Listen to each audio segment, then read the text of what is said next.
रूप शिवोऽहं अहं निर्विकल्पे निराकाररूपी विभुत्वाच्च सर्वत्र सर्वेन्द्रियाणां जासङ्गनं नैव मुक्तिर्न मेयं चिदानन्दरूप शिवोऽहं चिदानन्दरूप शिवोऽहं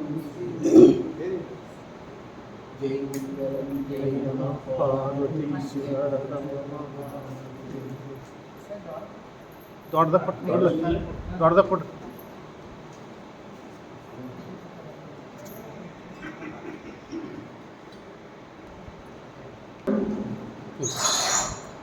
ವಸುದೇವ ಸುತಂ ದೇವಂ ಕೌಶಚಾನೂರಮರ್ದನಂ ದೇವಕೀ ಪರಮಾನಂದಂ ಕೃಷ್ಣಂ ವಂದೇ ಜಗದ್ಗುರು.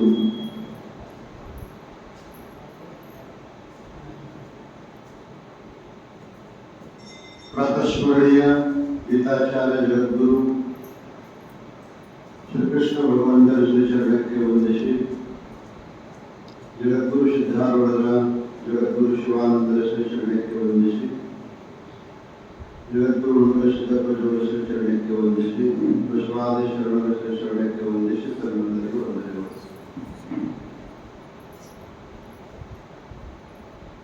ಓಂ ಶ್ರೀಕೃಷ್ಣ ಪರಬ್ರಹ್ಮಣೇ ನಮಃ.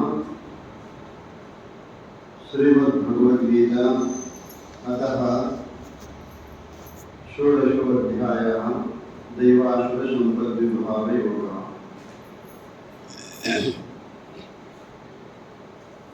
भगवद्गीತೆಯ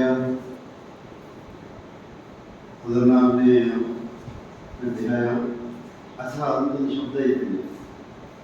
ಅಥ ಅಂದರೆ ಮಂಗಲ. ಪ್ರತಿಯೊಂದು ಅಧ್ಯಾಯಕ್ಕೆ ಮಂಗಲ ಮಾಡೋದೊಂದು ಸಂಪ್ರದಾಯ. ನಿಜಗೊಂಡು ಯಾವುದೇ ಒಂದು ಗ್ರಂಥ ಬರೋದ್ರಲ್ಲಿ ಅದಕ್ಕೊಂದು ಮಂಗಲ ಇಟ್ಟಿರ್ತಾರೆ.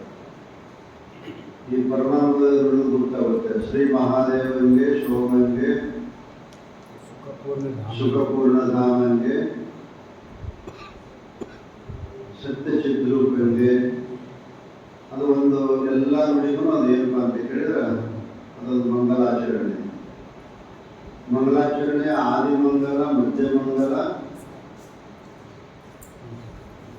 ಪಂಚಮಂಗಲ. ಆದಿ, ಮಧ್ಯ, ಅಂತ್ಯ, 3 ಮಂಗಲವನ್ನು ಪ್ರತಿಪಾದನೆ ಮಾಡ್ತಾರೆ. ಇಲ್ಲಿ ಕೂಡ ಮಂಗಲ ಏನು ಅಂತಂದ್ರೆ ಅರ್ಥಶಬ್ದ. ಪ್ರತಿಯೊಂದು ಅಡ್ಡದೊಳಗೆ ಅರ್ಥಶಬ್ದ ಹಾಕಿದ್ದಾರೆ. ಅದು ಅರ್ಥಶಬ್ದ ಏನು ಅಂತಂದ್ರೆ ಬ್ರಹ್ಮನ ಶ್ವಾಸದಿಂದ ಪ್ರಥಮವಾಗಿ ಹೊರಡಲ್ಪಟ್ಟಂತೆ ಶಬ್ದ. ಓಂ ಮತ್ತು ಅಥ ಅಂತ ಅದಕ್ಕೆ ಅಥ ಮಂಗಲ ಅಂತ ತಗೊಂಡಿದ್ದಾರೆ ಶಾಸ್ತ್ರ. ಅತಃ ಷೋಡಶಃ, ಷೋಡಶ ಅಂದ್ರೆ 14ನೇ ಅಧ್ಯಾಯ. ಷೋಡಶ ಶಬ್ದಕ್ಕದು ನಾವು ಹೆಂಗ 1, 2 ಅಂತೀವಲ್ಲ, 1, 2 ಅಂತೀವಲ್ಲ ಹಾಗೆ. ಏಕಾದಶ, ದ್ವಾದಶ, ತ್ರಯೋದಶ, ಚತುರ್ದಶ, ಪಂಚದಶ, ಷೋಡಶ 14ನೇ ಅಧ್ಯಾಯ. ಈ ಅಧ್ಯಾಯದೊಳಗೆ ಏನು ಸಬ್ಜೆಕ್ಟ್ ಏನು ಹೇಳ್ತಾರ, ಅಜೆಂಡಾ ಅಂತ ಇವತ್ತು ಯಾವ್ದಾದ್ರು ಕಮಿಟಿ ಇದ್ದಲ್ಲೂ ಚರ್ಚೆ ಮಾಡಲಿಕ್ಕೆ ಏನಿರ್ತಾರ ಒಂದು ವಿಷಯ ಇರ್ತದೆ. ಹಾಗೆ ಈ ಅಧ್ಯಾಯದೊಳಗೆ ಏನು ಭಗವಂತ ಏನು ಹೇಳ್ತಿದ್ದಾರೆ ಅಂದ್ರೆ ದೈವ ಅಸುರ, ದೈವಾಸುರ, ದೈವ ಪ್ಲಸ್ ಅಸುರ, ದೈವಾಸುರ ಸವರ್ಣದಲ್ಲಿ ಸಂಧಿ ಮಾಡಿದ್ದಾರೆ. ಅಂದ್ರೆ ಹೇಳ್ಬೋದು, ತಂದ್ರೆ ಹೇಳ್ಬೋದು. ದೈವ ಪ್ಲಸ್ ಅಸುರ, ದೈವಾಸುರ ಸಂಪತ್ತು. ದೈವ ಅಸುರ ಸಂಪತ್ತು, ದೈವಿ ಗುಣಗಳು, ದೈವಿ ಸಂಪತ್ತು, ಆಮೇಲೆ ಆಸುರಿಯ ಸಂಪತ್ತು. ಅಸುರ ಸಂಪತ್ತು ಅನ್ನಂಗಿಲ್ಲ, ಆಸುರಿ ಅಂತೀವಿ. ಯಾಕೆಂದ್ರೆ ತದ್ದಿದ್ದ ಸಮಾಸ ಅಂತ ಕರೀತಾರೆ ಸಂಸ್ಕೃತ ಒಳಗೆ. ಸುಮಿತ್ರಿಯ ಮಗನು ಸೌಮಿತ್ರಿ, ದಶರಥನ ಮಗನು ದಾಶರಥಿ. ದಾಶರಥಿ ಅಂದ್ರೆ ರಾಮ. ಅದಕ್ಕೆ ತದ್ದಿದ್ದ ಪ್ರಕರಣ ಅಂತ ವ್ಯಾಕರಣಗಳು ಕರೀತಾರೆ. ಅದಕ್ಕೆ ದೈವಿ ಗುಣಗಳು, ಆಶ್ಚರ್ಯಗಳು ಅಶ್ವರ್ಯ ಗುಣ ಅಂದ್ರೆ ಓಕೆನೆ, ಆದ್ರೆ ಸಹಜವಾಗಿ ಬಂದ್ಬಿಡುತ್ತೇನೋ ಆಶ್ಚರ್ಯ ಗುಣ. ದೈವಿ ಮತ್ತು ಆಶ್ಚರ್ಯ ಗುಣಗಳನ್ನು ವಿಭಾಗ ದೈವಾಸುರ ಸಂಪತ್ತು ವಿಭಾಗ ಯೋಗ. ಇದು ಶಬ್ದ ಇಟ್ಟಿದ್ದಾರೆ. ದೈವ ಅಸುರ ಸಂಪತ್ತು ವಿಭಾಗ ಯೋಗ, ಹೀಗೆ ಶಬ್ದ ಇಟ್ಟಿದ್ದಾರೆ. ದೈವಾಸುರ ಸಂಪತ್ ವಿಭಾಗ ಯೋಗ. ಸಾಕಷ್ಟು ಗೊತ್ತಾಯ್ತಲ್ಲ, ಮುಂದೆ ಹೋಗೋಣ. ಒಂದು ಇಲ್ಲಿ ಒಮ್ಮೆ ಭಗವಂತ ಏನ್ ಮಾಡಿದ ಅಂದ್ರ, ಅರ್ಜುನ ಪ್ರಶ್ನೆ ಮಾಡಿರಲಿಲ್ಲ. ಶ್ರೀ ಭಗವಾನ್ ಆಚಾರ ಅರ್ಜುನ ಏನ್ ಮಾಡಿಲ್ಲ, ಪ್ರಶ್ನೆನೇ ಇಲ್ಲ. ಕೇಳಿದಾಗಲೇ ಹೇಳಬೇಕು ಬ್ರಹ್ಮಜ್ಞಾನ ಅಂತ ಒಂದು ಪದ್ಯ ಮಾಲಿದ್ರಂದು. ಕೇಳಿದಾಗಲೇ ಕೇಳದಾಗಲೇ ಹೇಳಬೇಕು ಬ್ರಹ್ಮಜ್ಞಾನ. ಕೇಳಿದ್ರೆ ಹೇಳಕ್ ಹೋಗೋದು ಅಂತ ಶಾಸ್ತ್ರದ ಏನು. ನೀವು ಯಾರಿಗಾರ ರೊಕ್ಕ ಕೊಡೋದ್ರೆ ತಗೊಂಡ್ರೆ ನಾನು ಕೇಳೇ ನಾ ಕೊಡ್ತಿದ್ದೆ ಅಂತ. ಹಂಗ ಇದು ಈ ಲೌಕಿಕ ದುಡ್ಡಿಗಿಂತಲೂ ಕಿಮ್ಮತ್ತಿಂದದು ಯಾವುದು ಇದು ಸಂಪತ್ತು, ಜ್ಞಾನ ಸಂಪತ್ತು ಅದಕ್ಕಿಂತ ದೊಡ್ಡದು. ಆದ್ರೂ ಕೂಡ ಏನ್ ಮಾಡ್ತಿದ್ದಾರೆ ಅಂದ್ರೆ, ಭಗವಂತ ಅರ್ಜುನನು ಕೇಳದಿದ್ದರೂ ಕೂಡ ಏನ್ ಮಾಡ್ತಾನೆ ಅಂದ್ರೆ ಹೇಳ್ತಿದ್ದಾರೆ.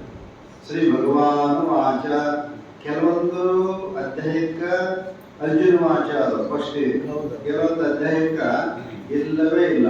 ಮತ್ತೇನ್ ಬಂದ್ಬಿಟ್ಟಿದೆ, ಭಗವಾನ್ ವಾಚ. ನಾವು ಕೇಳದಿದ್ದರೂ ಕೂಡ ಆ ಲೌಕಿಕದಂತೆ ನಮ್ಮ ಬದುಕಲ್ಲ, ಜ್ಞಾನಿಗಳ ಬದುಕಲ್ಲ. ಕರುಣೆಯುಕ್ಕಿ ಕರುಣ ರಸದ ಕೋಡಿ ಒರೆಯುವ ಕಟಾಕ್ಷದ ಪರತತ್ವ ಅರಕು ಆಲಾಪದ ಮರಪುಣ್ಯಮಯ ಶರೀರದ ನಿರಾಭಾರಿ ಸದ್ಗುರು ಇರಲಿ ಅನ್ನ ಮಾಸ. ಇದು ಗುರುಗಳ ಕರ್ತವ್ಯ. ಕೇಳದಿದ್ದರೂ ಕೂಡ ಏನ್ ಮಾಡ್ತಾರೆ ಅಂದ್ರೆ, ಗುರುವಿನ ಕರುಣೆ ಬಂದು ಅವ್ರು ಏನ್ ಮಾಡ್ತಾರೆ ಅಂದ್ರೆ ಹೇಳೋದು ಒಂದು ವ್ಯವಸ್ಥೆ. ಇಲ್ಲಿ ಭಗವಾನ್ ವಾಚ ಅಂತ ಬಂದದಲ್ಲ, ಒಂದು ಈ ನಮ್ಮ ಭಗವದ್ಗೀತೆ ವ್ಯವಸ್ಥೆ ಹಿಂಗದ. ಭಗವದ್ಗೀತೆ 15ನೇ ಅಧ್ಯಾಯಕ್ಕೆ ಸಮಾಪ್ತಿ. 15ನೇ ಅಧ್ಯಾಯಕ್ಕೆ ಏನ್ ಮಾಡ್ತೈತೆ ಅಂದ್ರೆ ಭಗವದ್ಗೀತೆ ಮುಗಿದು. ಅದು ಹಿಂದಿನ ಶ್ಲೋಕ ಐತೆ ನೋಡಲ್ಲಿ, 20ನೇ ಶ್ಲೋಕ, 20ನೇ ಶ್ಲೋಕ. ಇತಿ ಗುಹ್ಯತಮಂ ಶಾಸ್ತ್ರಂ ಇದಂ ಉಕ್ತಂ ಮಯಾ ನಘ ಏತದ್ ಬುದ್ಧ್ವಾ ಬುದ್ಧಿಮಾನ್ ಶಾ ಕೃತಕೃತಶ್ಚ ಭಾರತ. ಮುಗಿಸಿದ ಭಗವದ್ಗೀತೆಯಲ್ಲಿ ವಾಸ್ತವಿಕವಾಗಿ ಭಗವದ್ಗೀತೆಯಲ್ಲಿ ಮುಗಿದು ಅಂತ ಹೇಳಿದ್ರೆ 15ನೇ ಅಧ್ಯಾಯಕ್ಕೆ ಮುಗಿದು. ಪುರುಷೋತ್ತಮ ಪ್ರಾಪ್ತಿ ಯೋಗ ಅಂತಾರಲ್ಲ, ಅಲ್ಲಿ ಮುಗಿಸ್ಬಿಟ್ರು ಭಗವಂತ. ಏನಂತಾರ, ಇತಿ ಗುಹ್ಯತಮಂ ಶಾಸ್ತ್ರಂ, ಅತ್ಯಂತ ಗೋಪನೀಯವಾದಂತ ಶಾಸ್ತ್ರವನ್ನು ನಿನಗೆ ಉಕ್ತಂ ಅಂದ್ರೆ ಹೇಳಿದ್ದೇನೆ. ಅನರ್ಹ ಪಾಪರಹಿತನಾದಂತ ಅರ್ಜುನನೇ ನಿನಗೆ ನಾನು ಹೇಳಿದ್ದೇನೆ. ಏನನ್ನು? ಗುಹ್ಯತಮವಾದಂತ ಶಾಸ್ತ್ರವನ್ನು. ಈ ಗುಹ್ಯತಮ ಅಂತ 9ನೇ ಅಧ್ಯಾಯದೊಳಗೆ ರಾಜವಿದ್ಯಂ ರಾಜಗುಹ್ಯಯು ಇದನ್ನು ಕೂಡ ಹೇಳ್ಕೊಂತ ಬಂದಿದ್ದಾರೆ. ಅತ್ಯಂತ ಪವಿತ್ರವಾದಂತ ಜ್ಞಾನದ ಒಂದು ಸಾರವನ್ನು ನಿನಗೆ ಇಲ್ಲಿ ತನಕ ನಾನು ಹೇಳಿದ್ದೇನೆ. ಇದನ್ನು ತಿಳಿದುಕೊಂಡು ಏತದ್ ಬುದ್ಧ್ವ, ಇದನ್ನು ತಿಳಿದುಕೊಂಡು ಏನಾಗಲೇನು ಬುದ್ಧಿಮಾನ್ ಶಾ, ಏನಾಗು ಬುದ್ಧಿವಂತನಾಗು. ಆಗಾಗ ಬುದ್ಧಿವಂತ ಆದ್ರೆ ಏನಾಗ್ತೇನು, ಕೃತಕೃತ್ಯಶ್ಚ. ಬುದ್ಧಿವಂತರಾದ್ವಿ ಅಂದ್ರೆ ಕೃತಕೃತ್ಯರಾಗ್ತದೆ. ಅದು ಲೌಕಿಕದೊಳಗಡೆ ಇರ್ಬೋದು, ಅಲೌಕಿಕದೊಳಗಡೆ ಇರ್ಬೋದು. ನಾವು 1 ಲಕ್ಷ 2 ಲಕ್ಷ ಪಗಾರ ತಗೊಂಡು ಭಾರಿ ದೊಡ್ಡದು ನಮ್ದು ಪ್ಯಾಕೇಜ್. ಎಷ್ಟು ಪ್ಯಾಕೇಜು? 8 ಲಕ್ಷಕ್ಕಾಗೈತೆ, 10 ಲಕ್ಷಕ್ಕಾಗೈತೆ, ದಿವಸಕ್ಕೆ 2 ಲಕ್ಷ ಐತಿ. ಒಬ್ಬೊಬ್ರು ನಮ್ಮ ಇಂಡಿಯಾದೊಳಗ ಈಗ ಸದ್ಯ ವರ್ತಮಾನದೊಳಗ ಒಂದು ದಿವಸದ ಪಗಾರ 14,70,000 ಅದ. ಎಷ್ಟ್ರಿ? 14,70,000. ನಾವು ವರ್ಷಕ್ಕೆ 14 ಲಕ್ಷ ದೊಡ್ಡ ಪಗಾರ ಕೂಡ ಅಂತೇಳಿ. ಏ ಬುದ್ಧಿಮಾನ್ ಏನಿದ್ದಾರೆ ಅವರು? ಬುದ್ಧಿವಂತರು. ಅವರು ನಮ್ಮ ಬೆಂಗಳೂರು ದೇವನಹಳ್ಳಿ ವಿಮಾನ ನಿಲ್ದಾಣ ಕಟ್ಟಿದವ, ಅದೊಂದು ಕಂಪ್ನಿ ಐತಿ. ಆ ಕಂಪ್ನಿ CEO ಒಂದು ದಿವಸದ ಪಗಾರ ಅವ. ಈ ಸದ್ಯ ರಾಮ ಮಂದಿರ ಟ್ರಸ್ಟ್ ಕಟ್ಟಕೈತಲ್ಲ, ಕಾಂಟ್ರಾಕ್ಟರ್ ಅವ CEO, ಕಂಪ್ನಿ CEO ಟೆಂಡರ್ ಮುಖ್ಯಸ್ಥ. 16,70,000 ಒಂದು ದಿವಸದ ಪಗಾರ. ಸುಮಾರು ಒಂದು ವರ್ಷಕ್ಕೆ 7 ಕೋಟಿ 8 ಕೋಟಿ ರೂಪಾಯಿ ಪಗಾರ ಆಗುತ್ತೆ. ಬುದ್ಧಿಮಾನ್ ಆದೇನಲ್ಲ, ಕುರಿತಲ್ಲ, ನಾನು ಕೊಟ್ಟಿದ್ದೆ ಭಗವಂತನಲ್ಲಿ. ಬುದ್ಧಿಮಾನ ಹೇ, ಬುದ್ಧಿವಂತರಲ್ಲ, ಆದ್ರೇನಲ್ಲವರು ಕೃತಕೃತ್ಯರಲ್ಲವರು. ಇವರು ಬುದ್ಧಿವಂತರು ಹೌದು ಮತ್ತು ಕೃತಕೃತ್ಯರಾಗಬೇಕು. ಕೃತಕೃತ್ಯ ಅಂತಂದ್ರೆ ಮಾಡುವ ಯಾವ ಕೆಲಸವೂ ಇಲ್ಲ, ಮಾಡುವ ಯಾವ ಕರ್ತವ್ಯವೂ ಇಲ್ಲದೆ ಇರುವುದರಿಂದ ಅವ್ರಿಗೆ ಏನಂತಾರೆ ಕೃತಕೃತ್ಯ ಅಂತ ಕರೀತಾರೆ. ಇನ್ಯಾವುದೂ ಉಳಿದಿಲ್ಲ. ಆ ಭಗವಂತನನ್ನು ತಿಳಿದು ಬಿಟ್ರೆ, ತನ್ನ ಸ್ವರೂಪವನ್ನು ತಿಳಿದು ಬಿಟ್ರೆ ಅವನಿಗೇನಿಲ್ಲ, ಇನ್ನೊಂದೇನಿಲ್ಲ. ಈ ಸಂಸಾರದೊಳಗೆ ನಾವು ಎಂತ ತಿಳುವಳಿಕೆ ಬಂತು, ಲಗ್ನ ಆದ್ವಿ, ಅಲ್ಲಿಂದ ನಾವು ಶಾಲೆಗೆ ಹೊಂಟಿವಿ, ಚಲೋ ನಮ್ದು ಕೆಲಸ ಹೌದಲ್ಲ. LKG UKG ಚಲೋ ಆಯ್ತು, ಏನ್ ಕರ್ತವ್ಯ? ಕರ್ತವ್ಯ ಏನು? ಪಾಠ ಕೊಡ್ತ ಹೋಗ್ಬೇಕ? ಎಲ್ಲಿ ತನಕ ಮಾಡೋದು? ಡಿಗ್ರಿ ಮುಗಿಯುವವರೆಗೆ ಮಾಡೋದು. ಆ ಮುಗಿತರ ಇಲ್ಲ, ಮತ್ತೆ ಎಲ್ಲಿ ತನಕ ಮಾಡೋದು? ನೌಕರಿ ಹತ್ತ ತನಕ ಮಾಡೋದು. ಹಂಗ ಮಾಡೋದು. ಅದು ನೌಕರಿ ಅಂದ್ರೆ ಸಾಮಾನ್ಯದಲ್ಲಿ ಈಗ ಮೊದಲ ಹಂಗಾಗಿ ನಾವು ಸಣ್ಣರಿದ್ದಾಗ ಇಂಟರ್ವ್ಯೂ ಕರೆದಿದ್ರು, ರಾಜಕೀಯ ವ್ಯಕ್ತಿಗಳು ಅದ್ರಾಗ ಇರ್ತಿದ್ರು. ಅದ್ರೊಳಗ ಆ ಕಮಿಟಿ ಒಳಗ ಯಾವ ರೊಕ್ಕ ಕೊಡ್ತಾರ ಅವ್ರಿಗೆ ಏನು ಕೊಡ್ತಿದ್ರು. ಈಗ ಹಂಗಿಲ್ಲ. ಸೀಟಿನ ಬರೀಬೇಕು, ನೀಟ್ ಬರೀಬೇಕು, ಪ್ರಯತ್ನ ಭಾಳ. ಈ ಸದ್ಯ ಗೌರ್ಮೆಂಟ್ ನೌಕರಿ ಸಿಗ್ತೈತೆ ಅಂದ್ರೆ ಯಾವ್ದು ನಡೆಯಂಗನೇ ಇಲ್ಲ. ಅಷ್ಟೊಂದು ಕಠಿಣವಾದಂಥದ್ದು. ಏನು ಪ್ರೈವೇಟ್ ಹೋಗ್ಬೋದು, ಅದು ಗೌರ್ಮೆಂಟ್ನಾಗ ಹೋಗೋದು ಕಷ್ಟ. ಇದು ಹಂಗ ಮುಗಿತು, ಮುಂದೆ ಲಗ್ನ ಆಯ್ತು, ಮುಂದಾಯ್ತು, ಅದು ಆಯ್ತು, ಮೊಮ್ಮಕ್ಕಳಾಯ್ತು, ಅವ್ರ ದಾರಿ ಹಂಚಲು ಕರ್ತವ್ಯ ಎಲ್ಲೇ ಪ್ರಪಂಚದ ಕರ್ತವ್ಯ ಮುಗಿತು ಅನ್ನೋದು ಕಡೆ ಕಾಲಕ್ಕ ಒಂದು ಕರ್ತವ್ಯ ಐತಿ. ಚಲೋತ್ನಾಗ ಸಾಯೋದು ಒಂದು ಕರ್ತವ್ಯ ಐತಿ. ಬೇಕಂದ್ರೆ ಸಾವು ಚಲೋ ಕೊಡಪ್ಪ. ಯಾಕಂದ್ರೆ ಚಲೋತ್ನಾಗ ಸಾಯ್ಬೇಕಂತ. ಚಲೋತ್ನಾಗ ಸಾಯೋದಂದ್ರೆ ಏನು? ಯಾರಿಗೆ ಬ್ಯಾಸರ ನೋಡು, ಅದೊಂದು ಕರ್ತವ್ಯ ಐತಿ. ಕರ್ತವ್ಯ. ನೀವು ಚಲೋತ್ನಾಗ ಸಾಯೋದು ಅಂತಂದ್ರೆ ಏನಪ್ಪಾ ಅಂತಂದ್ರೆ ಅನಾಯಾಸ ಮರಣಂ ಅಂತ ಹೇಳಿದ್ರು ನಮ್ಮ ಶಾಸ್ತ್ರಗಳು. ಎಂತ ಮರಣ ಬರ್ಬೇಕು? ಅನಾಯಾಸ ಮರಣ. ಆಯಾಸ ಮರಣ ಬೇರೆ, ಅನಾಯಾಸ ಮರಣ ಬೇರೆ. ಆಯಾಸ ಮರಣ ಅಂದ್ರೆ ಏನು? ತೊಂದರೆ ಆಗುವಂತ ಮರಣಕ್ಕ ಆಯಾಸ ಅಂತ ಗೊತ್ತೈತೆ. ಸಹಜವಾಗಿ ಹೋಗ್ಬೇಕು. ಆಯಾಸ ಮರಣ ಅಂದ್ರೆ ಹಾಸಿಗೆ ಮೇಲೆ ಬಿದ್ದು ಲಕ್ವಾಯಿ ಹೊಡೆದು ವರ್ಷ 2 ವರ್ಷ ಮನೆಯದಾಗೆ ಡ್ಯಾನ್ಸ್ ಆಗಿ ಅವರ ಅಂತಾರ ದೇವ್ರ ಕಣ್ಣು ಮುಚ್ಚಿಕೊಡ್ತದೆ. ಅವರು ಮಾಡೋರ ಅಂತಾರ. ಆಗ ಬಂದಿಲ್ಲ ದೌಡ್ ಹೋಗ್ಬೇಕಂತ ಹೇಳಿ ದೌಡ್ ಸಾಯ್ಬೇಕಾದ್ರೆ ಹಂಗಿಲ್ಲ, ಇನ್ನೂ ಇರ್ಬೇಕಂತ. ಅನಾಯಾಸ ಮರಣ. ಇದಕ್ಕೆಲ್ಲ ಕರ್ತವ್ಯ ಐತಿ. ಆದ್ರೆ ಇದನ್ನು ತಿಳ್ಕೊಂಡು ಬಿಟ್ಟ ಅಂತಂದ್ರೆ ಕೃತಕೃತ್ಯ ಭಾರತ. ಇಲ್ಲಿ ಭಗವದ್ಗೀತೆ ಮುಗಿತು. ಮತ್ತು ಮುಂದೆ ಹೆಂಗ್ ಪ್ರಾರಂಭ ಆಯಿತು ಅಂತಂದ್ರೆ ಇದಕ್ಕೆ ಪ್ರಕ್ಷಿಪ್ತ ಪ್ರಕರಣ ಅಂತ ಕರೀತಾರೆ. ಇಲ್ಲಿಂದ ಹಿಡಿದು 16, 17, 18 ಅವಕ್ಕೇನಂತಾರ ಪ್ರಕ್ಷಿಪ್ತ ಪ್ರಕರಣ. ಹಂಗಂದ್ರೇನು ಅಂತಂದ್ರೆ ಇದ ಹೇಳ್ಬಿಟ್ಟಿಲ್ಲ. ಇದ ಮುಕ್ತಮ್ಮಯ್ಯನಾಗ ನನಗೇನ್ ಹೇಳ್ಬೇಕಾಯ್ತು ಹೇಳ್ಬಿಟ್ಟಿದ್ದೇನೆ. ಇನ್ನ ಹೇಳೋದು ಕರ್ತವ್ಯ ಏನೋ ಉಳಿದಿಲ್ಲ ಅಂದ್ರೂ ಸಹಿತ, ಭಗವದ್ಗೀತಾ ಮುಗಿದ್ರು ಸಹಿತ ಪ್ರಕ್ಷಿಪ್ತ ಪ್ರಕರಣ ಅಂತ ಕರೀತಾರೆ. ನಿಮಗ ಗೀತಾ ಓದ್ದವ್ರು ಗೊತ್ತಾಗ ಏನ್ ಕ್ರಮಬದ್ಧವಾಗಿ ಓದ್ದವ್ರಿಗೆ ಇದು ಏನ್ ಮುಗಿದ್ವಿ. ನಾವು ಏನ್ ಮಾಡ್ತೀವಿ, 18 ಅಧ್ಯಾಯ ಭಗವದ್ಗೀತೆ ಸಂಪೂರ್ಣ ಐತೆ ಅಂತ ತಿಳ್ಕೊಂಡಿದ್ದೇವೆ. ಇದು ಭಗವದ್ಗೀತೆ ಎಲ್ಲಿ ಮುಗಿದೈತಿ? 15ನೇ ಅಧ್ಯಾಯಕ್ಕೆ ಮುಗಿತು. ಉಳಿದ 15 ಶುರು ಆಗ್ಬೇಕಂದ್ರೆ ಪ್ರಕ್ಷಿಪ್ತ ಪ್ರಕರಣ ನಡಕ ಹೇಳಿರ್ತಾರ. ಅದನ್ನ ಅಲ್ಲಿ ವಿಸ್ತಾರ ಮಾಡಕ್ ಬರಂಗಿಲ್ಲ. ಅದನ್ನ ಹಂಗೆ ಬಿಟ್ರೆ ಮತ್ತ ಮನುಷ್ಯಗೆ ರೂಕ್ಷಗಳಿಗೆ ಸಂದೇಹ ಬರಬಾರದು. ಈಗ ಬ್ರಹ್ಮಸೂತ್ರ ಯಾಕೆ ರಚನೆ ಮಾಡಿದ್ರು? ಗೊತ್ತಾಯ್ತು ಬ್ರಹ್ಮಸೂತ್ರ 700 ಸೂತ್ರಗಳು ಅದು ಬ್ರಹ್ಮಸೂತ್ರ. ಪ್ರಸ್ಥಾನತ್ರಯ ಪ್ರಸ್ಥಾನತ್ರ ಅದೇ ಒಂದು ಉಪನಿಷತ್ತು, ಬ್ರಹ್ಮಸೂತ್ರ ಬ್ರಹ್ಮಸೂತ್ರ, ಭಗವದ್ಗೀತೆ ಇವ್ರಿಗೆ ನಂತರ ಪ್ರಸ್ಥಾನತ್ರಯ. ಬ್ರಹ್ಮಸೂತ್ರ ಯಾಕ ರಚನೆ ಮಾಡಿದ್ರೆ ಭಾಷ್ಯ ಅಂತಂದ್ರೆ ಎಲ್ಲೇ ವೇದದೊಳಗ ಸಂಶಯ ಐತಿ, ಪ್ರಕ್ಷಿಪ್ತ ಪ್ರಕರಣ ಐತಿ, ಎಲ್ಲಿ ಸಂದೇಹ ಐತಿ, ಆ ಭಾಗಕ್ಕೆ ಅವ್ರು ಏನ್ ಮಾಡಿದ್ರು ಅಂತಂದ್ರೆ ಸೂತ್ರ ರಚನೆ ಮಾಡಿದ್ರು. ಯಾರು? ವ್ಯಾಸ ಋಷಿಗಳು, ವ್ಯಾಸ ಮಹರ್ಷಿಗಳು. ಅಲ್ಲಿ ಸಂದೇಹ ಬಂದಂತ ಮುಮುಕ್ಷುಗಳಿಗೆ ಹಂಗೆ ಉಳಿಬಾರ್ದಂತ ತಿಳ್ಕೊಂಡು ಆ ವೇದ ಸ್ವರೂಪ ಇವರು, ವೇದವನ್ನು ಉಸಿರಿದವರು ಯಾರು? ಭಗವಂತ. ಆ ಭಗವಂತನ ಸ್ವರೂಪರಾದವರು ಯಾರು? ವ್ಯಾಸ ಋಷಿಗಳು. ಶಂಕರಂ ಶಂಕರಾಚಾರ್ಯಂ ಕೇಶವಂ ಬಾದರಾಯಣಂ ಸೂತ್ರ ಭಾಷ್ಯ ಕೃತೌ ವಂದೇ ಭಗವಂತವು ಪುನಃ ಪುನಃ.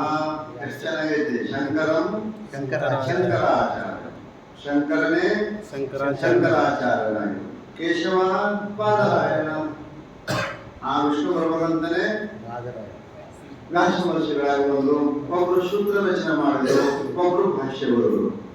ಆ ವೇದಕ್ಕೆ ಸೂತ್ರ ರಚನೆ ಮಾಡಿದವರು ಯಾರು? ವ್ಯಾಸ ಮಹರ್ಷಿಗಳು. ಸೂತ್ರ ಭಾಷ್ಯ ಕೃತವು, ಸೂತ್ರ ಬರೆದವರು ವ್ಯಾಸ ಋಷಿಗಳು. ಮತ್ತದು ಕಠಿಣ ಆಯ್ತು, ಸೂತ್ರನು ಕೂಡ ತಿಳಿದಿಲ್ಲ. ಅಥಾತೋ ಬ್ರಹ್ಮಜಿಜ್ಞಾಸ, ಇದ ಒಂದು ಸೂತ್ರ ಇಟ್ಟೆ ಇಟ್ಟದು. ಅತಃ ಬ್ರಹ್ಮ ಜಿಜ್ಞಾಸ, ಅಥಾತೋ ಬ್ರಹ್ಮ ಜಿಜ್ಞಾಸ ಶಾಸ್ತ್ರ ಯೋನಿತ್ವ. ಇಷ್ಟೇ ಸೂತ್ರ, ಬಹಳ ದೊಡ್ಡದಿಲ್ಲ. ಇಂಥ 700 ಸೂತ್ರ ರಚನೆ ಮಾಡಿದ್ರು. ರಚನೆ ಮಾಡಿ ಅದು ಯಾರು ಗೊತ್ತಾರೋ ಅಥಾತೋ ಬ್ರಹ್ಮ ಜಿಜ್ಞಾಸ ಅಂತ ಅದಕ್ಕೆ ಇವರು ವ್ಯಾಖ್ಯಾನ ಮಾಡ್ತಾರೆ. ಯಾರು?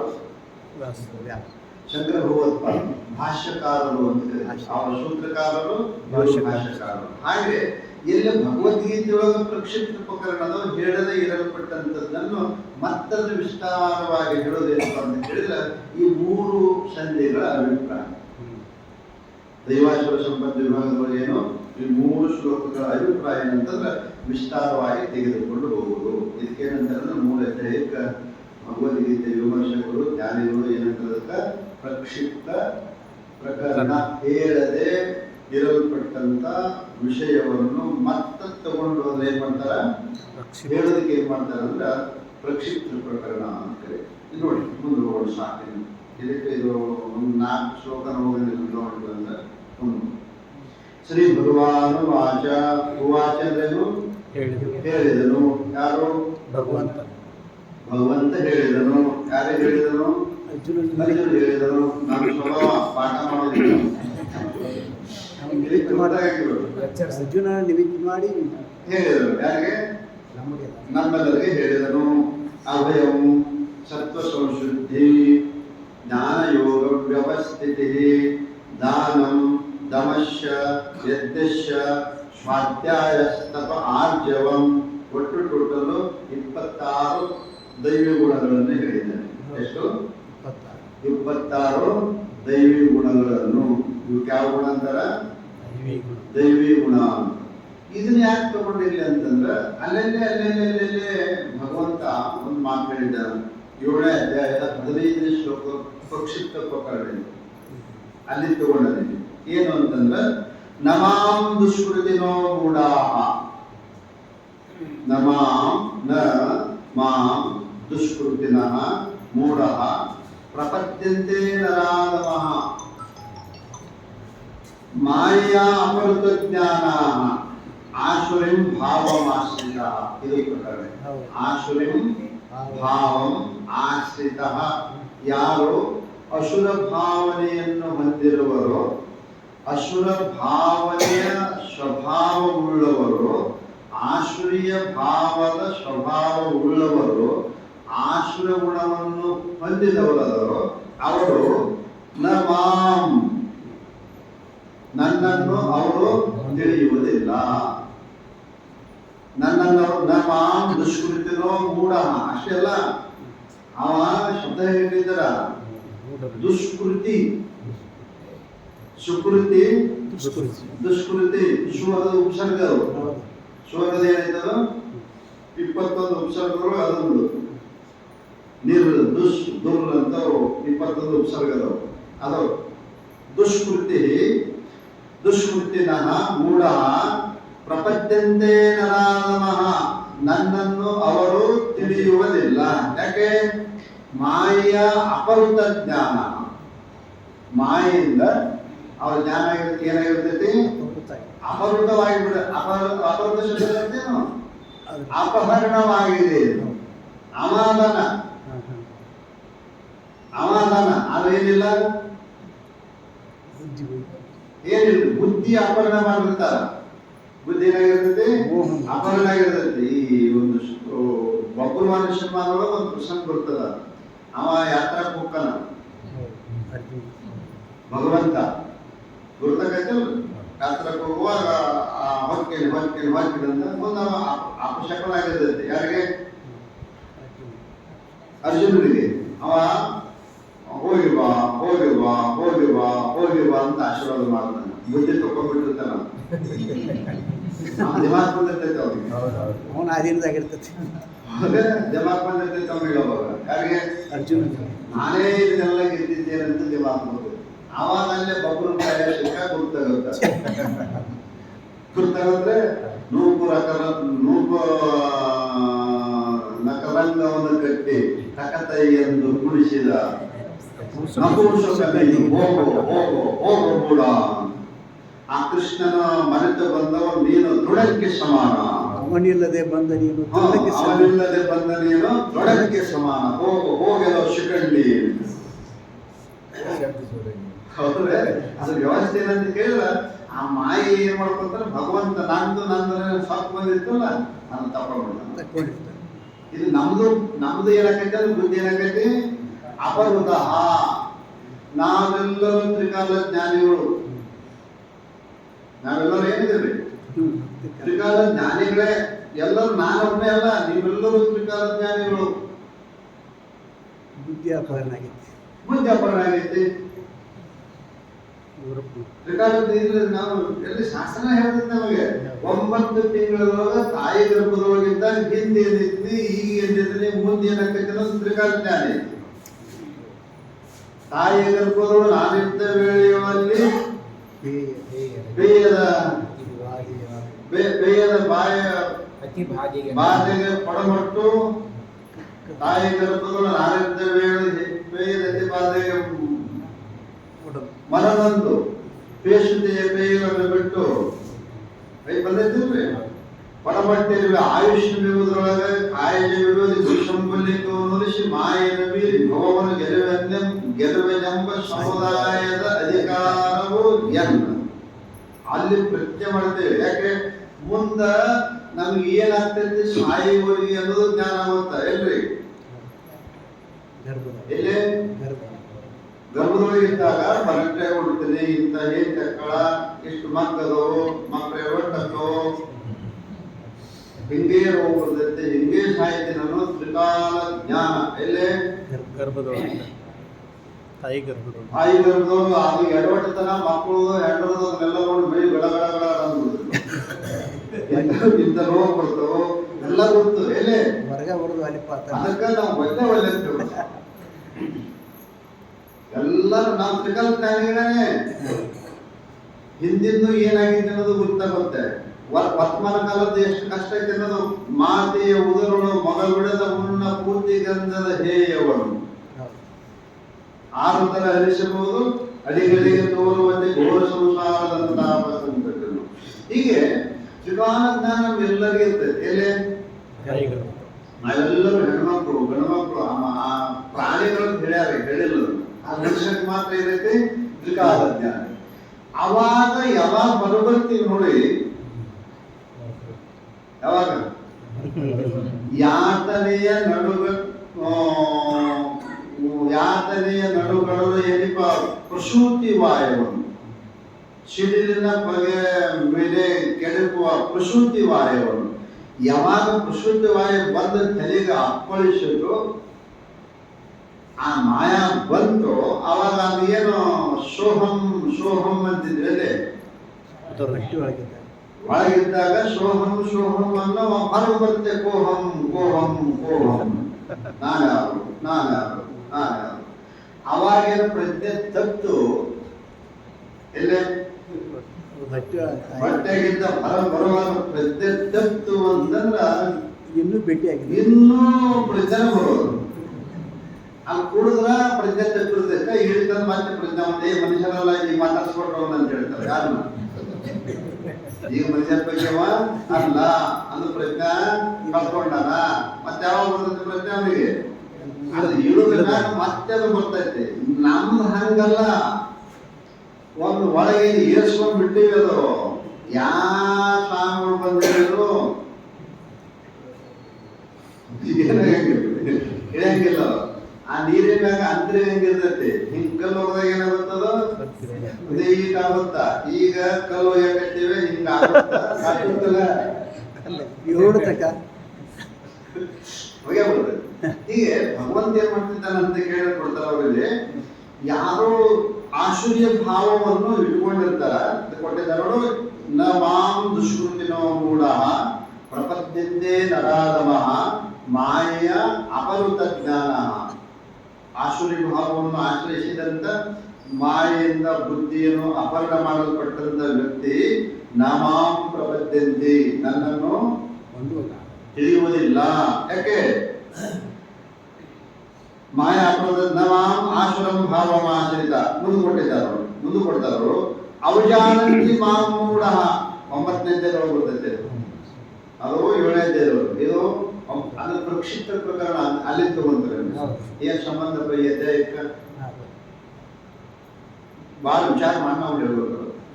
9ನೇ ಅವಜಾನಂತಿ ಮಾಂ ಮೂಢ ಮಾನುಷುಂತಮಾಶ್ರಿತ ಪರಂಭಾವ ಮಜಾನಂತೋ ಮಮ ಭೂತ ಮಹೇಶ್ವರಂ. ಎಲ್ಲ ಭೂತಗಳಿಗೆ ಒಡೆಯನಾದಂತ ನನ್ನನ್ನು ಏನಾದ್ರೆ ಎಲ್ಲ ಭೂತಗಳಿಗೆ ನಮೋ ಭೂತನಾಥ. ನಮೋ ಭೂತನಾಥ, ನಮೋ ದೇವ ದೇವ. ನಾನೆಲ್ಲ ಇಡೀ ಸೃಷ್ಟಿಯ ಏನಾಗಿದ್ದೇನೆ, ಒಡೆಯನಾಗಿದ್ದೇನೆ. ಅದು ಅಲ್ಲೇ ಬಂದ್ಬಿಡ್ತೈತೆ.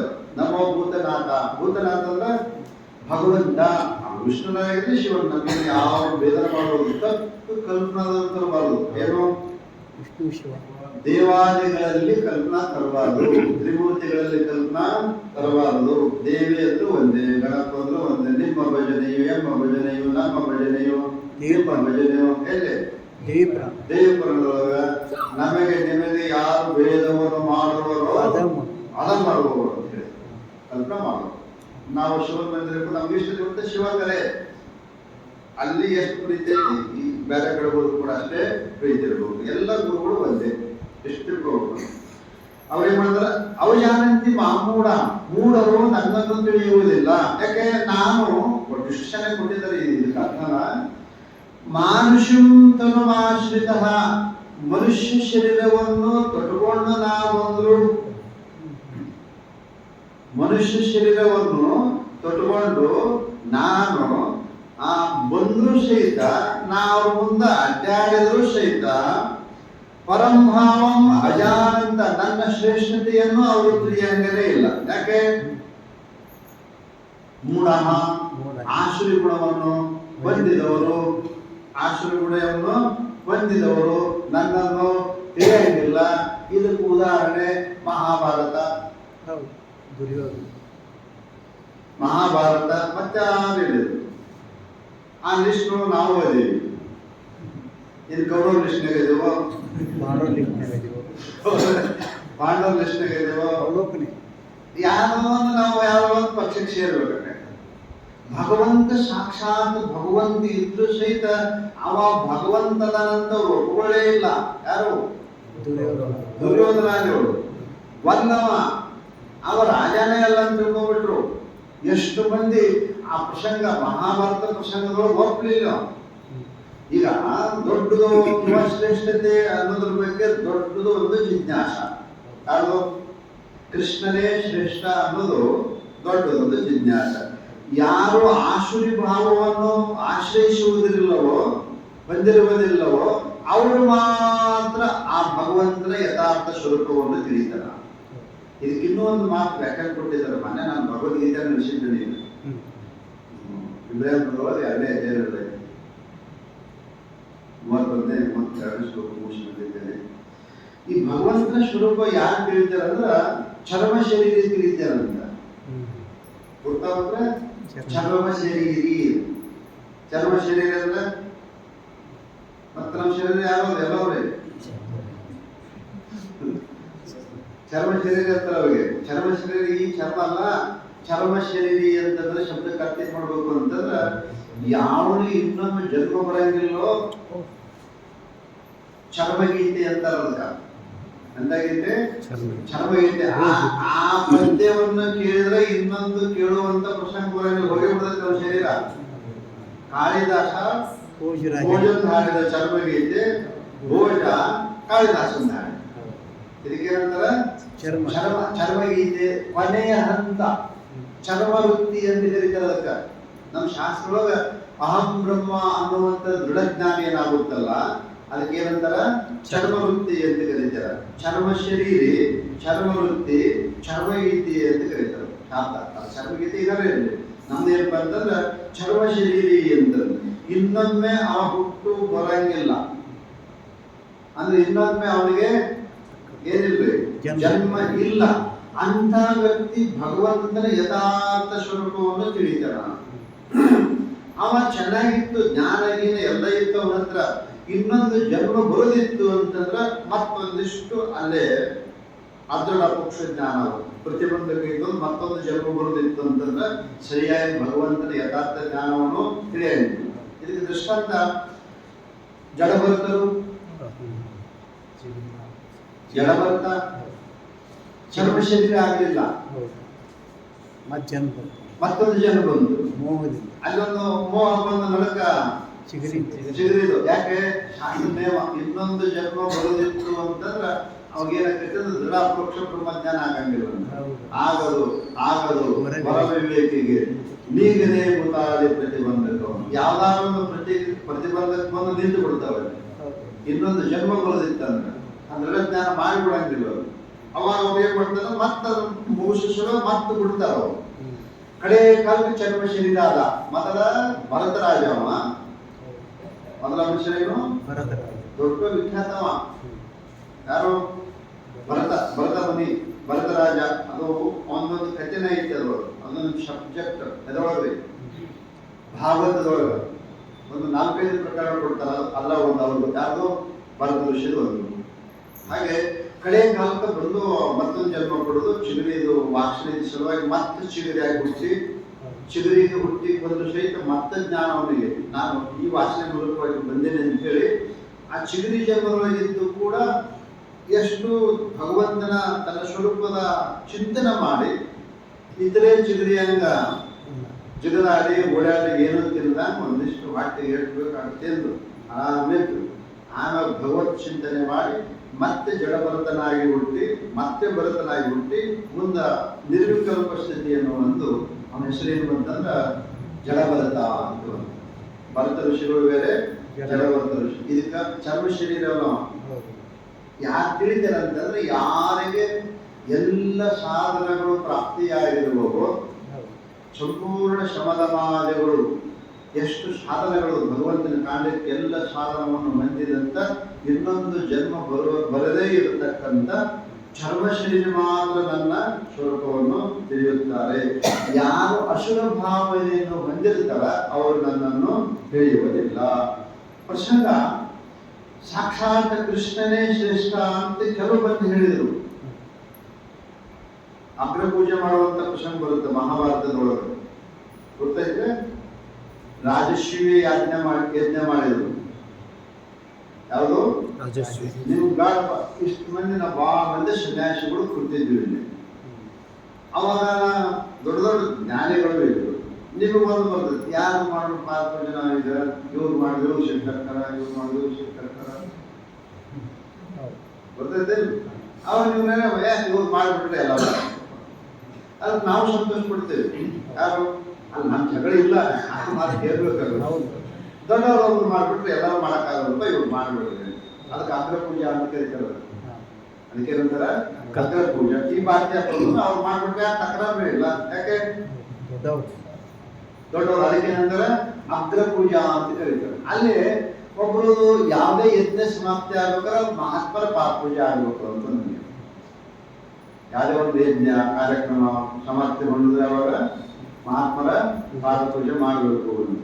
ಅವಾಗ ಧರ್ಮ ಕೇಳಿದ್ರೆ ಯಾರು ಮಾಡೋದಪ್ಪ, ಯಾರು ಮಾಡೋದು ಪಾದ ಪೂಜೆ ಅಂತ ಕೇಳುವಾಗ ನಗಡು ಬಂದಿದ್ರು. ವ್ಯಾಸ ಋಷಿಗಳದ ಎಲ್ಲೇ ಅಲ್ಲೇ ಅದರ ಪರಶುರಾಮ ಅದ, ಓಲ್ಡ್ ಮ್ಯಾನ್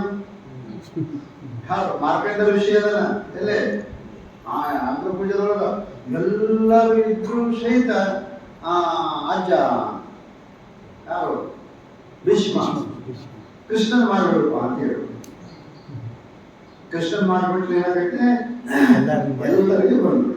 ಅವರೆಲ್ಲರೂ ಒಟ್ಟಿಗೆ ಕೊಟ್ರು. ಅವ್ರು ಜನ ತೆಗಿಲಿಲ್ಲ, ಗ್ಲಾಸ್ ಋಷಿಗಳು ತೆಗಿಲಿಲ್ಲ, ಯಾರು ತೆಗಿಲಿಲ್ಲ. ಅದರಾಗ ಒಂದು ಕ್ವಾಲಿಟಿ ಬಂತು. ಯಾರು ಶಿಶುಪಾಲ ಅವನ್ ದೊಡ್ಡ ರಾಜನ, ಶೂರ ಧೀರ, ಯಾವ ಪಟ್ಟಾಭಿಷೇಕನಾಗಿರಲ್ಲ. ಒಂದು ದೊಡ್ಡ ರಾಜ ಅಂತ ನಾವು ಮಾಡ್ಬೇಕಾದ್ರೆ ಪಟ್ಟಾಭಿಷೇಕನಾಗಿರಲ್ಲ. ಯಾರು ಯಾವ ರಾಜ ಹೇಳ್ಯಾನವ? ವಲ್ಲ ಕಪಟ ಎಷ್ಟು ಮೋಸ ಮಾಡ್ಯಾನ. ನಾಟಕ ಸೂತ್ರಧಾರಿ ಯಾರ್ಯಾರನ್ನ ಎಲ್ಲೆಲ್ಲಿ ಹೆಂಗೆ ಕೊಲಿಸಿದವ. ಅವ ಯಾರ ಜರಾಸಂಧನ ಕೊಲ್ಲಿಕ್ಕೆ ಅವಗಾಗಿದ್ದಿಲ್ಲ. ಯಾರಿಗೆ? ಕೃಷ್ಣನಿಗೆ 17 ಸರಿ ದಂಡೆಂತೆ ಬಂದಿದ್ದಾನ ಮೊದಲಾದ ಮ್ಯಾಗ.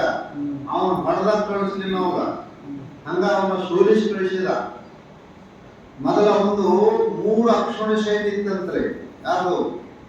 ಜರಾಸಂಧಂದು 2 ಅಕ್ಷೋಣಿ ಸೈನ್ಯವನ್ನು ಇವ ಯಾವಾಗ ಬರ್ತಿದ್ ನಾವು ಹೊರವಡೆದು ಕಳಿಸ್ಬಿಡ್ತಿದ್ದಂತ. 3 ಅಕ್ಷೋಣಿ ಸೈನ್ಯ ಒಬ್ಬಂದೇ ಇತ್ತು. ಯಾರು? ಜರಾಸಂಧಂದು 1 ಅಕ್ಷೋಣಿ ಸೈನ್ಯದ 64 ಲಕ್ಷ. ಎಷ್ಟು? 64 ಲಕ್ಷ. 1 ಅಕ್ಷೋಣಿ ಅಷ್ಟಿತ್ತು. 64 ಲಕ್ಷಕ್ಕೆ 1 ಅಕ್ಷೋಣಿ ಅಂತ ಕರೀತಾರೆ. ಇಂಥ 3 ಅಕ್ಷೋಣಿ ಇತ್ತಂತ ಸೈನ್ಯವನ್ನು ನಮ್ಮ ಇಂಡಿಯಾದೇನಿಲ್ಲ. ಅವನ್ನ 17 ಸರಿ ಬಂದಾಗ ಒಂದಿಷ್ಟು ಬಡಿದು ಕಳಿಸೋದು ಮತ್ತೆ ನಾಟಕ ಮಾಡಿಬಿಟ್ಟ. ಇವ ಹಗಲೆಲ್ಲ ಬಂದ ನಮ್ಮ ಸೈನ್ಯ ಹಾಳಾಕತ್ತೆ ಅಂತೇಳಿ ಮಥುರಾ ಬಿಟ್ಟು ಇದು ಗೋಮಾಂತಕ ಪರ್ವತಕ್ಕೆ ಹೋಗಿ ಆ ಕಡೆ ಗುಜರಾತಕ್ಕೆ ಶಿಫ್ಟ್ ಆಗಿಬಿಟ್ರೆ. ಯಾರು? ಇಷ್ಟೆಲ್ಲ ಇದ್ದಂತ ಕೃಷ್ಣ ನಮ್ಗ ಹೆದರಿ ಓಡಿ ಹೋದವ. ನಿಮ್ಮ ಹೆಂಗ್ ದೇವರಾಗ್ತಾನ? ಯಾರು? ಕೃಷ್ಣ. ಅವ ಜರಾಸಂಧನ ಮಗಳು ಮಾಡ್ಕೊಂಡಿದ್ದ. ಯಾರೇ? ಶಿಶುಪಾಲ. ಹಿಂದೆಲ್ಲ ಒಳೆದು ಲೀನ್ ಹೋಗಿಲ್ಲ. ಆಗಾಗ ಶಿಶುಪಾಲನ ಮಗಳನ್ನ ಧರ್ಮ ಮಾಡ್ಕೊಂಡ. ಮತ್ತ ಒಳಗನ ಮಾತು ತಿನ್ನೋದು. ಹೀಗಾಗಿ ಇವ ಅಲ್ಲ ಅಂತ ಹೇಳ್ಬಿಟ್ಟು. ಯಾಕೆ? ಸುಖ ಎಲ್ಲರ ಮುಂದೆ ಭಗವಂತ ನಿಂತರೂ ಸಹಿತ ಮಾನುಷಂ ತನುಮಾಶ್ರಿತ ದೇಹವನ್ನು ಧರಿಸಿಕೊಂಡು ಬಂದಂತ ಕೃಷ್ಣ ಮನುಷ್ಯ ನೋವು ಮಾಡಿ ಹೇಳ್ತಾರ ಅವರೀಗ. ನಾನು ದೇಹವನ್ನು ಧರಿಸಿಕೊಂಡು ಬಂದ ನಿಮ್ ಉದ್ಧಾರ ಮಾಡಕ್ಕೆ ಬಂದ್ರು ಸಹಿತ ಇವ್ರು ಏನ್ ಮಾಡಿದ್ರು? ಇವು ಅವನ ಸ್ವರೂಪನ ತಿಳಿಲಿಲ್ಲ. ಎಷ್ಟು ಮಂದಿ ಕೊಡದ್ರಪ್ಪ ಸಿದ್ಧಾರ್ಥ, ಎಷ್ಟು ವಿಷ ಹಾಕಿದ್ರು. ಭೂಮಿಗೆ ಬಂದ ಬೇಕಂತ ಸಿದ್ಧಾರೂಢ ಭಗವಂತ ಭೂಮಿಗೆ ಬಂದ ಬೇಕಂತ ಬಂದಿಲ್ಲ ಅವರು. ನಾವು ಮಂದಿ ಬೇಕಂತ ಕರ್ಮ ಮಾಡಾಕ ಜಗತ್ ಉದ್ಧಾರ ಮಾಡಕ್ಕಂತ ಅರ್ಜುನನ್ನ ಎಷ್ಟು ಮಂದಿ ಕೊಡದ್ರಪ್ಪ. ಯಾರೋ ಒಬ್ರು ಪೂಜೆ ಮಾಡಿದ್ರು. ಹೆಚ್ಚಿಗೆ ಆಪೋಸಿಟ್ ಪಾರ್ಟಿನೇ. ಯಾರಿಗೆ? ಸಿದ್ಧಾರೂಢ ಇದ್ದಾಗಲೇ ಮಾಡಿದ್ರು ಅಷ್ಟೇ. ಹಂಗ ಕೃಷ್ಣನಿಗೆ ಎಲ್ಲರೂ ವಿರೋಧ. ಕೆಲವು ಮಂದಿ ಪಾಂಡವರಂತ ಇಲ್ಲಿ ನೋಡಿ ಎಲ್ಲರೂ ವಿಭಾಗ ಆಗಿಬಿಡ್ತೈತಿ.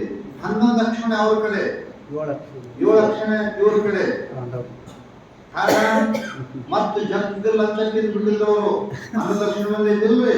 ಜಗ್ಗ ಲಂಚ ಅದು ವ್ಯವಸ್ಥೆ ಮಾಡ್ತು. ಅಲ್ಲೇ ಕಳಿಕ ಅಂತ ಬರ್ತಾನ, ಅಫ್ಘಾನಿಸ್ತಾನದಿಂದ ಬರ್ತಾನೆ. ಮಹಾಭಾರತದೊಳಗ ಕಳಿಕ ರೀತಿ ಅಂತ ಕರೀತಾರ. ನೋಡಪ್ಪ, ಅವ್ರು ಕಳಿಸಿ ನೀನು ಯಾರನ್ನ? ಪಾಂಡವನ್ನ.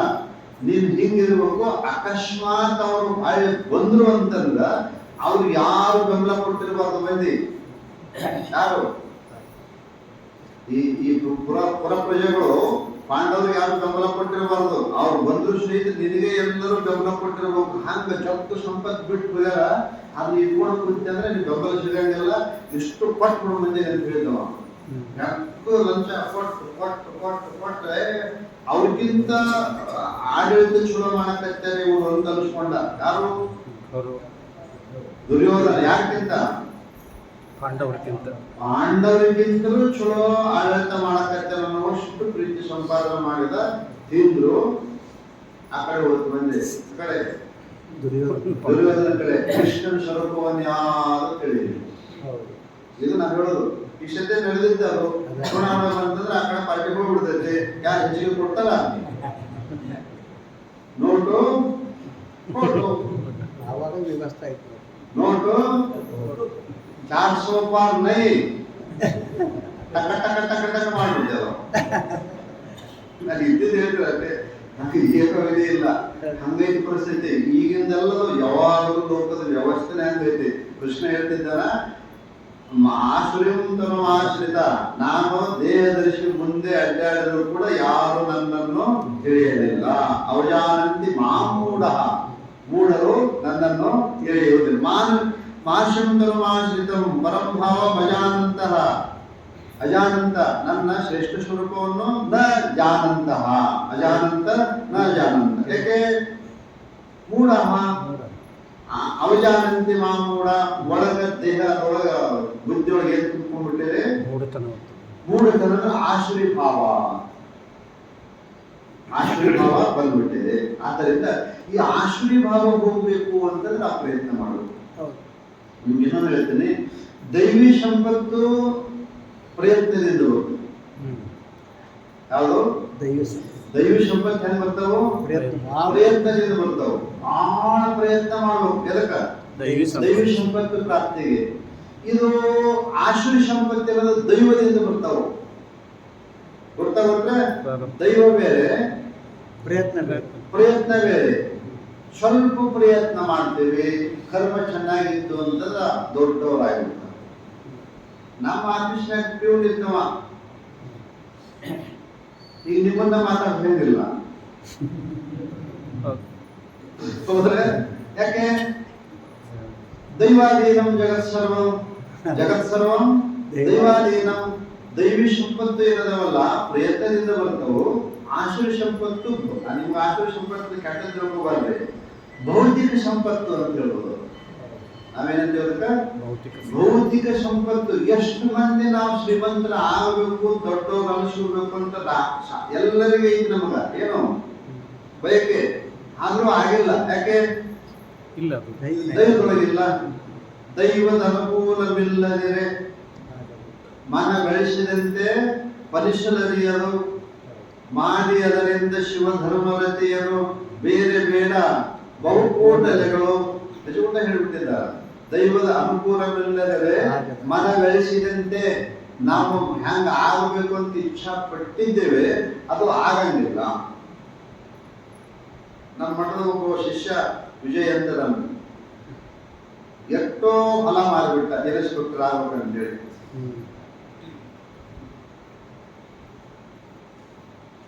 30 ಲಕ್ಷ 40 ಲಕ್ಷ ಲಾಂಛ ಕೇಳಿದ್ರು.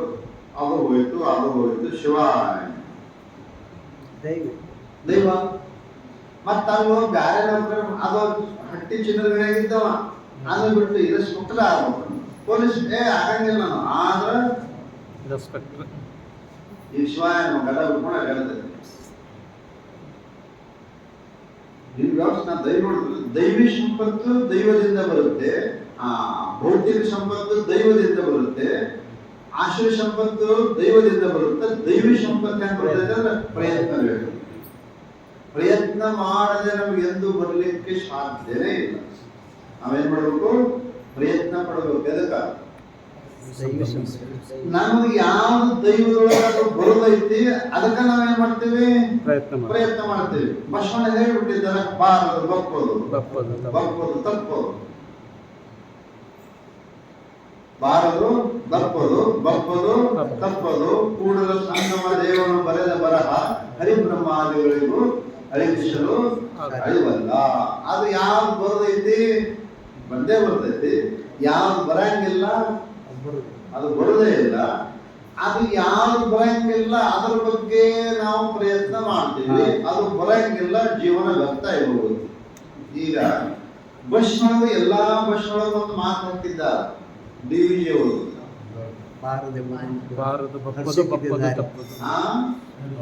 ಬಾರದೆಂಬುದನ್ನು ಬಿಡು,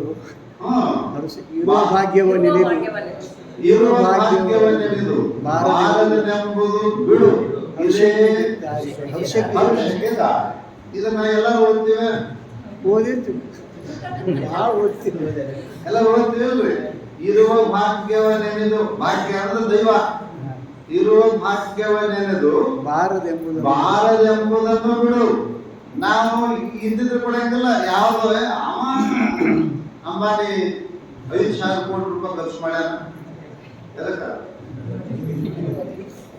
ಎದಕ್ರೆ ಅದು ಕಂಜೂಸ್ ಲಗ್ನ ಅಂತ. ಇನ್ನು 5,000 ಕೋಟಿ ಖರ್ಚು ಮಾಡಿದ್ರು, ಇನ್ನೇನು ಕಂಜೂಸ್ ಲಗ್ನ ಅಂತ. ಅವನ ಅಂತಸ್ತಿಗೆ, ಅವನ ಶ್ರೀಮಂತಿಗೆ ಅದು ಏನೋ ಒಂದು ಕ್ವೆಶನ್ ಅಲ್ಲ ಅಂತ. ಎಷ್ಟು ಹೋಗ್ತೈತೆ ಯಾರು ಮಾಡಿ ಜೀವನದಲ್ಲೇ ಮಾಡ್ಯಾನ, ಜೀವನ ಲಗ್ನ ಅಂತ ಇರೋದು 5,000 ಕೋಟಿ. ಅವನ ಮಗಂದಲ್ಲ ಅದನ್ನ ಶರ್ಟ್ ಹಾಕಿದ್ರಲ್ಲ ಅವತ್ತ ಶೇರ್ವಾನಿ, ಇವ್ರು ದಪ್ಪ ಐತಪ್ಪ, ಅದು ಆಡ್ಮನೆಗೆ ಐತಿ. ಆಕೆ ಅಮ್ಮ ಆಕೆ ತಂಗಿ ಈಟ್ ಐತೆ, ಇದು ಇಟ್ಟು ದಪ್ಪ ಐತಿ. 52 ಕೋಟಿ ರೂಪಾಯಿ ಅವನದಲ್ಲ ಇದ್ದ ತಂಗಿ. ಏನೇನೈತೆ ಯಾರಿಗೆ ಗೊತ್ತು, ಕಲಂಪಣಿ ಎಷ್ಟು ಬಂಗಾರ ಹಾಕಿದ್ದಾರೆ. 52 ಕೋಟಿ ಅಂತ ನಾನು ತೊಟ್ಕೊಂಡೆ ಅಂದ್ರೆ ಹೆಂಗಾಗುತ್ತೆ ಅಂತ ಬರಂಗಿಲ್ಲ. ಅವರು ಆಗಿರ್ಬೇಕಲ್ಲ. ಆದ್ರೆ ಹೇಳೋದೇನಂತಂದ್ರೆ ಅವು ದೈವಾಧೀನ. ಲೌಕಿಕ ಸಂಪತ್ತು, ಭೌತಿಕ ಸಂಪತ್ತು ನಾವು ಅದು ಮಾಡಬೇಡಂಗಿಲ್ಲ. ಅದಕ್ಕೆ ಸ್ವಲ್ಪ ಹೊತ್ತು ಕೊಟ್ಟು ಇದಕ್ಕೆ ಮಾಡಿ. ನೀನು ಬ್ರಹ್ಮ ಋಷಿ ಆಗಂಗಿಲ್ಲ ಅಂತ ಹೇಳಿಬಿಟ್ಟು ಎಷ್ಟೋ ಮಂದಿ ಬ್ರಹ್ಮ ಋಷಿ ಆಗಲಿಕ್ಕೆ ಸಾಧ್ಯನೇ ಇಲ್ಲ. ನೀವು ಕ್ಷತ್ರಿಯ ನದಿ ಅಂತ ಹೇಳಿದ್ರು, ನಾ ಬ್ರಹ್ಮ ಹಾಕಿನಿ, ಬ್ರಾಹ್ಮಣ ಹಾಕಿನಿ. ಪ್ರಯತ್ನ ಒಮ್ಮೆ 2 ಸರಿ ಪತನ ಆಯ್ತು. ಯಾರು? ವಿಶ್ವಾಮಿತ್ರರು ಏನಾದ್ರು ಪತನ ಆಯ್ತು, ಬಿದ್ರು, ಮತ್ತು ಎದ್ರು, ಏನಾದ್ರು ಮರಳಿ ಪ್ರಯತ್ನ ಮಾಡು, ಮತ್ತೆ ಪ್ರಯತ್ನ ಮಾಡು. 60,000 ವರ್ಷ ತಪಸ್ಸು ಮಾಡಿದ್ರು. ಒಂದಲ್ಲ, ವರ್ಷ ಅಲ್ಲ, 2 ವರ್ಷ ಅಲ್ಲ, ಎಷ್ಟು ವರ್ಷ? 60,000 ವರ್ಷ ತಪಸ್ಸು ಮಾಡಿ ಕಡೆ ಕಾಲಕ್ಕೆ ಏನಾದ್ರು ಬ್ರಹ್ಮರ್ಷಿ ಆದ್ರು ಅಂತ ಕೊಟ್ಟಿದ್ದಾರೆ. ಹಾಗಿಲ್ಲೇ ಕೌರವರು ಪಾಂಡವರು ನಿದರ್ಶನ ಇದಕ್ಕ. ಈ ಶ್ಲೋಕಕ್ಕ ದೈವಾಶ್ವರ ಸಂಪತ್ ವಿಭಾಗಕ್ಕೇನು ಕೌರವರು ಪಾಂಡವರೇ ನಿದರ್ಶನ. ಇಲ್ಲೇ ಎಲ್ಲ ಕೌರವರು ಏನದ ಆಶ್ವರಿ ಸಂಪತ್ತುಳ್ಳವರು, ಪಾಂಡವರು ದೈವಿ ಸಂಪತ್ತುಳ್ಳವರು. ನಿಮ್ಗೆ ಗೊತ್ತಿಲ್ಲ, ಅರ್ಜುನ ಮಮ ಪ್ರಾಣ, ಕೃಷ್ಣನ ಸಂದೇಶದು. ಅರ್ಜುನ ಮಮ ಪ್ರಾಣ, ಪಾಂಡವ ಮಮ ಪ್ರಾಣ. ಪಾಂಡವರು ಅಂದ್ರೆ ನನ್ನ ಪ್ರಾಣವೇ ಹೊರಗಡೆ ಅಂತ ಒಯ್ದು ಅಂತ ಹೇಳ್ತಿದ್ದ ಅವನು ಕೃಷ್ಣ. ನನ್ನ ಪ್ರಾಣಿವು 5 ಏನದವಲ್ಲ, ನನ್ನ ಪ್ರಾಣಿವು. ಎಷ್ಟೋ ಮಂದಿ ಶತ್ರು ಸಹಿತ ಅವ್ರಿಗೆ ಏನೂ ಆಗಲಿಲ್ಲ. ಎಲ್ಲೇ ಮಹಾಭಾರತ ಯುದ್ಧ ಪ್ರಸಂಗದೊಳಗೆ ಎಂತ ಕಷ್ಟ ಬರಲಿ ಅವರು. ಅವಾಗ ಒಂದು ಮಾತು, ನಮಗೆ ಮತ್ತೆ ಇಷ್ಟ ಕಷ್ಟ ಬಂತಂದ್ರ ನಾವು ಹಂಗೆ ಮಾಡ್ಬೇಕು. ಎಲ್ಲಾ ಕಾರ್ಯಕ್ರಮದೊಳಗೂ ಕರಿತಿದ್ರು ಅವನ್ನ. ಯಾರ್ರಿ? ಕೃಷ್ಣನ್ನ ಎಲ್ಲಾ ಪ್ರಸಂಗದೊಳಗೂ ಕೃಷ್ಣನಿಂದ ಏನು ಮಾಡಂಗಿಲ್ಲ, ಯಜ್ಞ ಮಾಡ್ಬೇಕ ಅವ ಬಂದು ಅವನ ಹೇಳಿ ಅಂತಿದ್ರು ಅವರು. ಅಕಸ್ಮಾತ್ ಎಲ್ಲ ಮುಗಿಸಿ ಹಾಯ್ ಹೊಂಟ ಅಂತಂದ್ರ ಅವ್ರು ಊರ್ ದಾಟಿ ಕಳ್ಸಕ್ ಹೋಗಿದ್ರು ಪಾಂಡವರು. ಅವ ಎಲ್ಲಿ ತನಕ ರಥ ಕಾಣ್ತಿತ್ತು ಅಲ್ಲಿ ತನಕ ನೋಡಿ ಮತ್ತೆ ನಮ್ಮನ್ನು ಬಿಟ್ಟು ಹೋದ ಅಂತ ಅರ್ಥಗೊಂಡು ಬರ್ತಿದ್ರು. ಯಾರು? ಪಾಂಡವರು. ಮಹಾಭಾರತದಲ್ಲಿ ಓದಿ ಗೊತ್ತಾಗ ಇಷ್ಟೆಲ್ಲ ಪ್ರಸಂಗದೊಳಗಿದ್ರು ಸಹಿತ ಒಂದು ಕಾರ್ಯಕ್ರಮ ಅವ್ರು ಕರೀಲಿಲ್ಲ.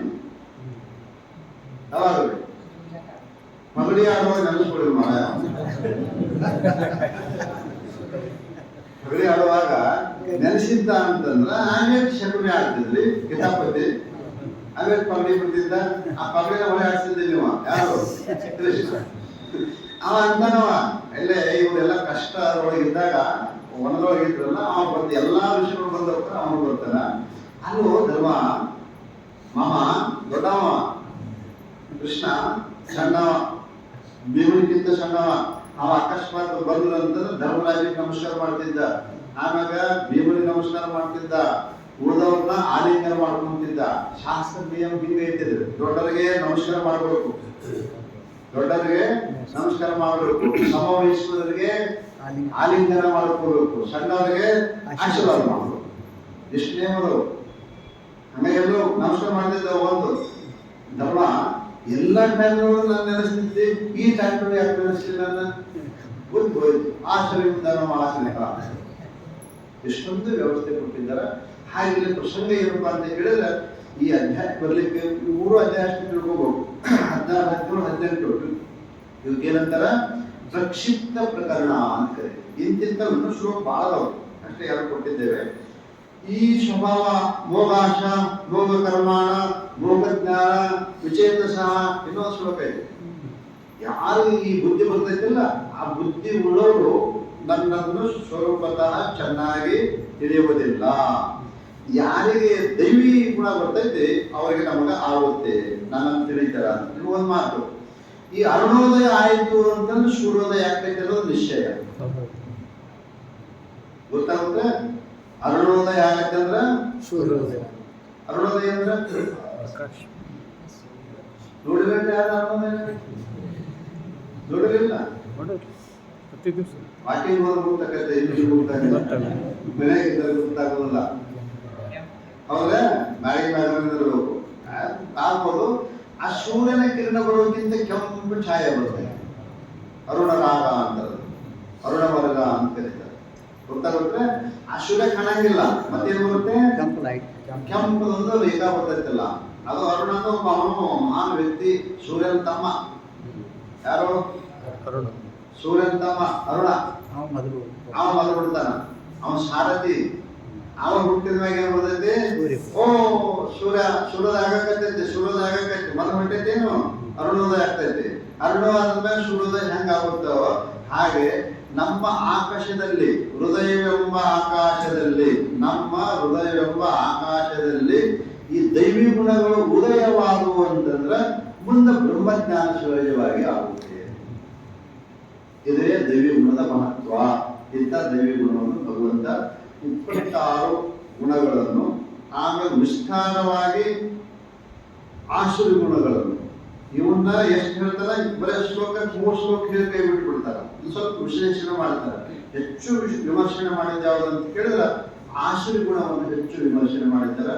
ಆದ್ದರಿಂದ ನಾವೆಲ್ಲರೂ ಪ್ರಯತ್ನ ಪಟ್ಟು ಏನ್ ಮಾಡಬೇಕು? ದೈವಿ ಗುಣವನ್ನು ಸಂಪಾದನೆ ಮಾಡಬೇಕು. ಭಗವಂತನನ್ನು ಕಾಣಲಿಕ್ಕೆ ಸುಗಮವಾದಂತ ಮಾರ್ಗ ಯಾವುದು? ದೈವಿ ಗುಣ ಅನ್ನುವಂಥ ಮಾತನ್ನು ಈ ಗೀತೆಯ 14ನೇ ಭಗವಂತ ಸವಿಸ್ತವಾಗಿ ಹೇಳ್ತಿದ್ದಾನೆ. ನಾಳೆ ಇದನ್ನು ಮತ್ತೆ ವಿಚಾರ ಮಾಡೋಣ. ಜಯ ಮಂಗಲಂ ಜಯ ನಮಃ ಪಾರ್ವತಿ ಮಹಾದೇವ್.